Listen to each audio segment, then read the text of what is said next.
Does the easy route always lead to a dead end? We're constantly told that real growth needs struggle, that the toughest climbs lead to the best views. But is that the whole picture, or is there a bit more nuance to it? Welcome to Discovering the New I Am, the podcast designed to reconnect you with your true self and the vast potential within you, where we'll explore the path to self-knowledge, self-acceptance, and self-love. We'll bridge the gap between where you are now and where you want to be. Hey there, and welcome to a deep dive into a question I think we've all grappled with. Does the easy route always lead to a dead end?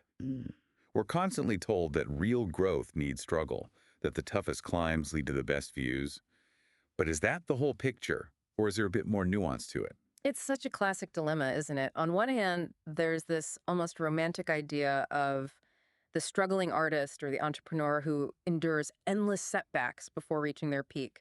But then you hear stories of people who seem to effortlessly glide through life, finding success and fulfillment without the drama. Right. It really makes you wonder about the true ingredients of a fulfilling journey. Exactly.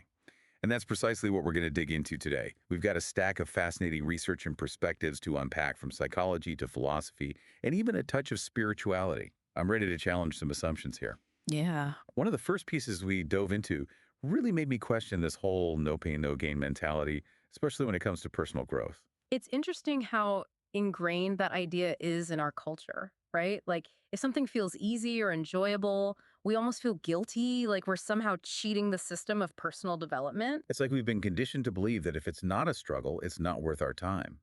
But one article we have actually argues against this, suggesting that trauma, while sometimes a catalyst for growth, isn't a prerequisite for it. What are your thoughts on that? It's a really important point to consider. You know, in psychology, there's this concept called post-traumatic growth, or PTG. It explores how individuals can find meaning, strength, and even positive change after experiencing extremely challenging or even traumatic events. So it is possible to find a sense of growth or purpose after going through something difficult. Exactly. But here's the crucial part. It's not a universal experience, and it's certainly not something we should ever expect, or even worse, glorify. To assume that everyone will automatically emerge stronger from hardship minimizes the very real pain and struggle people go through. That makes a lot of sense. It also kind of reminds me of that overused quote, "What doesn't kill you makes you stronger." First of all, did Jesus actually say that? Right. And secondly, it perpetuates this idea that joy and ease are somehow the enemies of progress. You know, there's actually some debate about the true origins of that quote, Mhm. but regardless, it really highlights this cultural bias towards struggle as a badge of honor. It's almost as if we've been conditioned to view discomfort and hardship as the only paths to personal development, while neglecting the incredible power of positive emotions like joy, excitement, and even peace in fueling growth and resilience. It's almost like we're afraid to admit that growth can actually feel good sometimes. Like we need to earn it through sheer willpower and struggle. Yeah. But what about those aha moments, those breakthroughs that feel almost effortless? Do those count as growth too? Absolutely. And those moments often come when we least expect them, right? When we're relaxed, open to new ideas, and yes, even enjoying the process. In fact, that reminds me of one of the articles you shared. It talked about how seeking easier solutions isn't the same as avoiding growth. It challenges this black and white thinking we often get stuck in. Yes. That one really resonated with me. It wasn't about always taking the path of least resistance, but about being strategic. Huh? And they mentioned this fascinating study from Cornell University. I think this is where that sweet spot idea comes into play. Exactly. The study found that small, controlled doses of discomfort can actually boost our motivation and persistence over time. It's Yes. like that old saying, what doesn't kill you? Okay, let's retire that one for the day. But you get the point. Embracing some level of challenge is important, but it doesn't have to be this constant uphill battle. Exactly. It's about finding that sustainable rhythm, like building a muscle. You wouldn't go to the gym for the first time and try to lift the heaviest weights, right? You'd start gradually build up your strength over time. And yes, even find ways to enjoy the process. It's about those small wins, those incremental improvements that add up over time. That reminds me of another article. We pulled this one from Psychology Today that talked about the power of small wins. They argue that celebrating those little victories along the way can be incredibly motivating and help us stay on track with our goals. Absolutely. It's all about building momentum.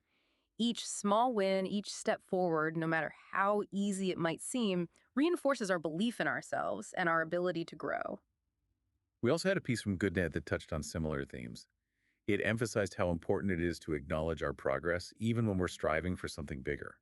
It's so easy to get caught up in the end goal that we forget to appreciate the journey. It's true. We can get so fixated on what we haven't accomplished yet that we miss out on the satisfaction of the journey itself. So, if we're not supposed to be constantly striving and struggling, how do we find that balance? Yeah. How do we know when to push ourselves and when to embrace the easy route? That's the million-dollar question, isn't it? And there's no one-size-fits-all answer. Okay.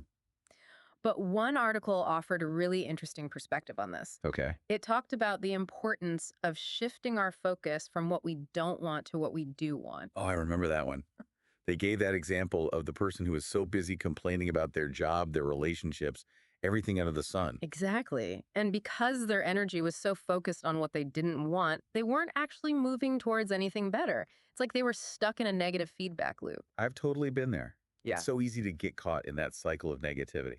And that's where the psychology of all this gets really fascinating. Our emotions aren't just passive experiences, they have a direct impact on our actions and ultimately our outcomes. There's a lot of research on this concept of reappraisal versus suppression. So instead of saying break that down, I'm going to take a stab at this. Are you saying it's about how we choose to respond to those difficult situations? You got it. Reappraisal is about actively reframing your thoughts to find a more empowering perspective. Okay. It doesn't mean denying the difficulty or pretending everything is perfect. It's about acknowledging the challenge while choosing to focus on what you can control and what you can learn from the experience.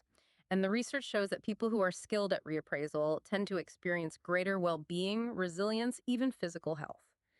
Then there's suppression, which is basically trying to bottle up or ignore those difficult emotions. And as you might guess, that tends to backfire. It's like trying to hold a beach ball underwater. Right. You might manage for a little while, but eventually it's going to pop back up, often with more force than before. So it's not about pretending everything is sunshine and rainbows when it's not. It's about finding those moments of grace and possibility, even within the challenges. Beautifully put. And the simple act of awareness, just noticing how you're feeling in any given moment, is a huge first step. It allows you to make a conscious choice about how you want to respond. You know, this whole conversation has really shifted my perspective. It's not about always taking the easy road. It's about recognizing that challenges are inevitable. But maybe, just maybe, we can find moments of joy and ease within the journey, regardless of which path we choose. That's such a powerful insight. And it leaves us with a question to ponder. What's one small way you can shift your perspective or even just your emotional approach to a challenge you're facing right now? Remember, even a small shift can create a ripple effect. It's been such a pleasure diving into this topic with you today. Right. And everyone listening, thank you for joining us on this journey of exploration and discovery. Until next time, keep those aha moments coming.